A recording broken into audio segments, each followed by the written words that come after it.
Breaking news చూస్తున్నాం. BJP విడుదల చేసిన అభ్యర్థుల జాబితాలో ఇద్దరు తెలుగు వారికి షాక్ ఇచ్చారు.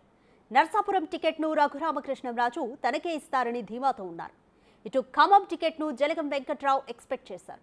ఇక ఇద్దరి పేర్లు ఈ జాబితాలో కనిపించలేదు.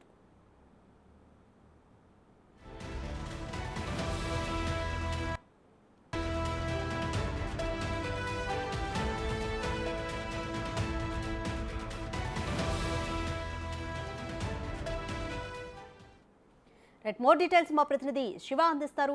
శివ, ఇద్దరు తెలుగు వారికి షాక్, బీజేపీ షాక్ ఇచ్చిందనే చెప్పొచ్చు. రఘురామకృష్ణరాజు నర్సాపురం టికెట్ తనకే వస్తుందని ఖచ్చితంగా ఆశించారు.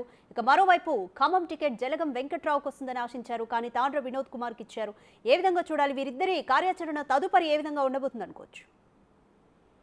రైట్, అందుకే మీరు అన్నట్లు ఇద్దరు కూడా ఇది బిగ్ షాక్ అని చెప్పుకోవచ్చు. ముందుగా నర్సాపురం ఎంపీ రఘురామకృష్ణరాజు ఈయన చూసుకుంటే మొదటి నుంచి కూడా వైసీపీలో ఉన్నప్పటికీ కూడా ఇటు టీడీపీకి, బీజేపీకి, జనసేనకు అనుకూలంగా ఉంటూ వచ్చారు. ప్రెస్ మీట్లు పెట్టి ప్రభుత్వం పైనే స్వపక్షంలో విపక్షంలో తయారై మొదటి నుంచి విమర్శలు చేస్తూ వచ్చారు. తర్వాత ఎప్పుడైతే వైసీపీకి రాజీనామా చేశారో అప్పటి నుంచి కూడా అంటే కూటమిలో ఎన్డీఏ కూటమి ముగ్గురు కలిసి పోటీ చేస్తారు కాబట్టి ఎక్కడి నుంచి ఆ సీటు ఏ పార్టీకి కేటాయించినా అక్కడి నుంచి నేనే పోటీ చేస్తాను అనేది ఆయన ధీమా వ్యక్తం చేస్తారు. తర్వాత బిగ్ టీవీతో మాట్లాడుతూ కూడా నా స్థానంలో నేనే పోటీ చేస్తానంటూ ఆయన గట్టిగా నమ్మకంతో ఉన్నారు. కానీ ఇప్పుడు అక్కడ మొదటి నుంచి కూడా ఏలూరు, నర్సాపురం ఈ రెండు ఎక్కడ ఒకటొక్కన బీజేపీ పోటీ చేస్తే నర్సాపురం ఒకవేళ టీడీపీ కోటాలోకి వెళ్తే టీడీపీ నుంచి లేని పక్షంలో ఏలూరు బీజేపీకి వెళ్తే నర్సాపురం నుంచి బీజేపీ నుంచి పోటీ చేస్తాననే ఆలోచనలో ఆయన ఉన్నారు. కానీ అనూహ్యంగా ఇప్పుడు వర్మ గారి పేరు, శ్రీనివాస్ వర్మ పేరు బయటికి రావడంతో ఇప్పుడు ముందుగానే ఈయనకు కొంత సంకేతాలు ఇచ్చినట్టుగా తెలుస్తోంది. ఈ నేపథ్యంలోనే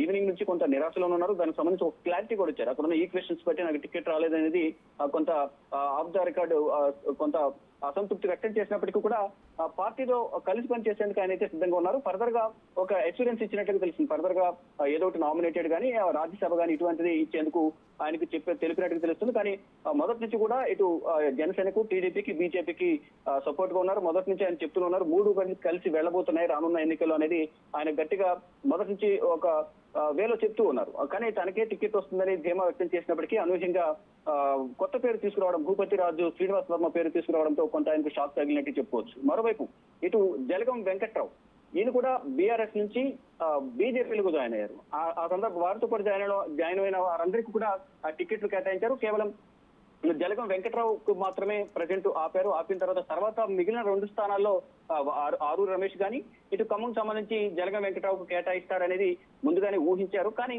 మధ్యలో కొంత మళ్ళీ ఈక్వేషన్స్ అన్ని చూసుకుని అక్కడ ప్రత్యర్థి బలం కూడా చూసుకున్న తర్వాత ఎదుటి పార్టీ ఎవరి నుంచో పెడుతుంది అనేది చూసుకుని దాన్ని బట్టి ఇప్పుడు పేరు మార్చినట్టు తెలుస్తుంది. దానిలో భాగంగానే తాండ్ర వినోద్రావును తెర మీద తీసుకొచ్చి ఇప్పుడు తాండ్ర వినోద్రావుకు సీటు కేటాయిస్తున్నారు. మరి ఇటు జలగం వెంకట్రావుకు ఎటువంటి హామీ ఇచ్చారు, ఏ విధంగా బుజ్జగిస్తారు, ఏ విధంగా అక్కడ తాండ్ర వినోద్రావుకు సపోర్ట్ చేస్తుంది జలగం వెంకట్రావు వర్గం అనేది కూడా చూడాల్సి ఉంది. కానీ ఇటు ఈ రఘురామకృష్ణరాజు మాత్రం ఎవరికి టికెట్ ఇచ్చినా ఆయన వైసీపీకి వ్యతిరేకంగా ఉన్నారు కాబట్టి అక్కడ సపోర్ట్ చేయాల్సిందే. అక్కడ బీజేపీ కానీ, టీడీపీ కానీ, జనసేనకి కానీ ముగ్గురుకు కూటమిలో భాగంగా ఆయన అక్కడ సపోర్ట్ చేస్తారు. ఇక్కడ జలగం వెంకట్రావుని ఇప్పుడు ప్రధానంగా వారు బొజ్జగించే పనిలో నిమగ్నమైనట్టుగా తెలుస్తోంది. గత అసెంబ్లీ ఎన్నికల్లో కూడా కాంగ్రెస్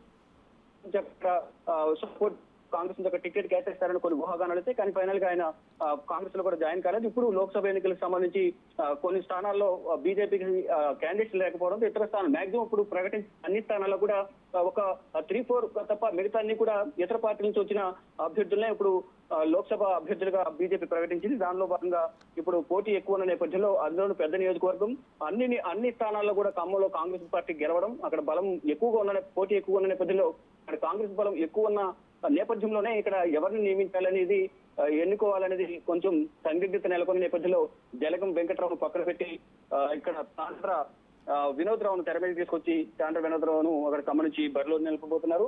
ఇక ఈ రోజు కూడా కొత్తగా మరికొన్ని చేరికలు జరిగాయి. వారికి ఇమీడియట్ గా ఇప్పుడు హర్యానాకి సంబంధించి కురుక్షేత్ర నుంచి నవీన్ జిందాల్ను కొద్దిసేపు జాయిన్ చేసుకున్నారు. ఆయనకి హర్యానాలోని కురుక్షేత్ర కేటాయించారు. ఇక మండి నుంచి మొదటి నుంచి కూడా సినీ యాక్టర్ గ్లామర్ ని బరిలోకి దించాలనే ఉద్దేశంతో కంగనా రనౌత్ కు కేటాయించాలని మొదటి నుంచి అనుకున్నారు. దానిలో భాగంగానే కంగనా రనౌత్ కూడా హిమాచల్ బండి నుంచి కంగనా రనౌత్ పోటీలో ఉండబోతున్నారు. మొత్తం చూసుకుంటే మొత్తం 5వ జాబితా 111 మంది అభ్యర్థులు ప్రకటించారు. దీంట్లో అనూహ్యంగా కొత్త పేర్లు తెరలోకి వచ్చాయి. ఫైనల్ గా చూసుకుంటే ఇక్కడ 2 రాష్ట్రాల్లో జలగం వెంకట్రావుకు రఘురామకృష్ణ రాజుకు బిగ్ షాప్ తగిలినట్టు చెప్పవచ్చు. రాధిక. రైట్ శివ, మరి రఘురామకృష్ణరాజుకు అలాగే జలగం వెంకట్రావుకు టికెట్ ని నిరాకరించిన నేపథ్యంలో బీజేపీ ఎటువంటి బుజ్జగింపు చర్యలు తీసుకునే అవకాశం కనిపిస్తుంది అనుకోవచ్చు? రైట్, ఇప్పటికి ముందుగానే వారికి ఇంటర్నల్ గా సమాచారం అయితే అందించినట్టు తెలుస్తుంది. ఇటు జలగం వెంకట్రావుకు ముందుగానే సమాచారం ఇచ్చారు. దానిలో భాగంగానే ఇటు తాండ్రు వినోదరావును తెర మీద తీసుకొచ్చి ఆయనకు ఒక ఖమ్మం టికెట్ కేటాయిస్తున్నట్టు చెప్పారు. ఇక్కడ రఘురామకృష్ణరాజుతో కూడా ఇప్పటికే ఇటు బీజేపీ అలాగే టీడీపీ ఇద్దరు కూడా జనసేన అందరూ కూడా కలిసి మాట్లాడినట్టు తెలుస్తుంది. పార్టీ గెలుపు కోసం పనిచేయండి, ఫర్దర్ గా మీకు సముచిత స్థానం కల్పిస్తాము, అధికారంలోకి రాగానే మంచి పొజిషన్ ఇస్తామంటూ కూడా ఆయన కూడా ఒక సూచనలు కానీ కొంత సంకేతాలు పంపించినట్టుగా తెలుస్తుంది. దానిలో భాగంగానే ఆయన అంటే కొంత అసంతృప్తి అంతర్గతంగా ఉన్నప్పటికీ కూడా పార్టీ గెలుపు కోసం నేను పనిచేస్తాననేది ఆఫ్ ద రికార్డ్ మీడియాతో కూడా మాట్లాడినట్టుగా మనకు సమాచారం అయితే అందుతుంది. Thank you Shiva.